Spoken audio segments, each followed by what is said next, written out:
नमस्कार मंडळी, welcome to गायत्रीज kitchen. आज आपण बनवणार आहोत एकदम मस्त घरगुती पद्धतीचा व्हेजिटेबल पुलाव।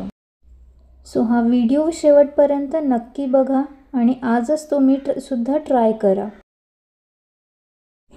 सर्वप्रथम मी इथे काही भाज्या घेतल्या आहेत। ग्रीन पीस, फ्लॉवर, कॅप्सिकम, गाजर आणि फ्रेंच बीन सगळ्या भाज्या आपल्याला बारीक चिरून घ्यायच्या आहेत। त्यानंतर मी इथे काही लसूण ठेचून घेत आहे।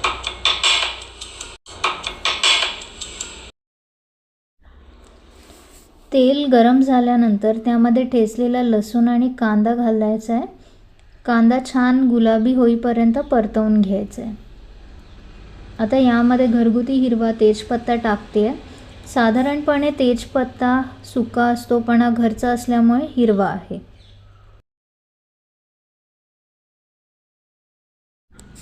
त्यानंतर थोडीशी हळद आणि चिमूटभर हिंग घालून सगळं छान आपण आता परतवून घेऊया।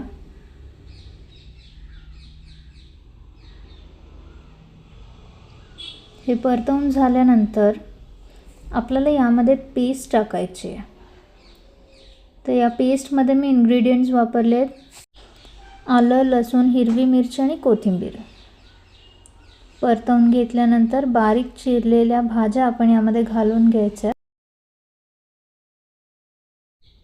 आता या टोपावर स्टीलची प्लेट ठेवून त्यामध्ये मी थोडंसं पाणी घालते। 10 ते 15 मिनिटं वाफेवर शिजून द्यायचं आहे आपल्याला। भाज्या छान अशा शिजल्या आहेत। आता यामध्ये आपण काही मसाले ॲड करणार आहोत।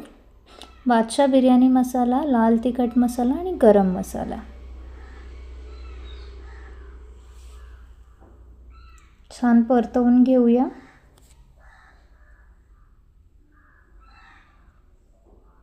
मीठ टाकून थोडंसं पाणी ॲड केलं आहे ग्रेव्हीसाठी। आता बघा आपली ग्रेव्ही एकदम रेडी आहे। वरून मी आता थोडीशी कोथिंबीर घालून गार्निश करणार आहे। भाजीचा खूप छान असा सुगंध सुटलेला आहे। 2 कप तांदूळ घ्यायचे स्वच्छ धुवून। हे तांदूळ अर्धा तास आपल्याला पाण्यात भिजत ठेवायचे। एक छोटी टिप आहे, जेवढा तुम्ही तांदूळ घेता तितक्या दुप्पट तुम्हाला इथे पाणी ॲड करायचं।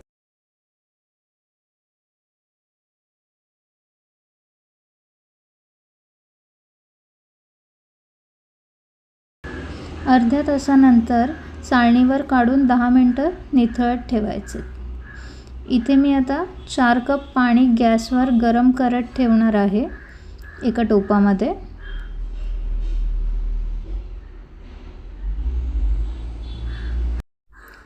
टोपामध्ये थोडंसं तूप घालून काळी मिरी आणि लवंग घालायचं आपल्याला। त्यामध्ये आता निथळलेला तांदूळ टाकायचा आहे, छान परतवायचं आहे। 4 कप पाणी गरम केलेलं ॲड करून पुन्हा एकदा मिक्स करून घ्या।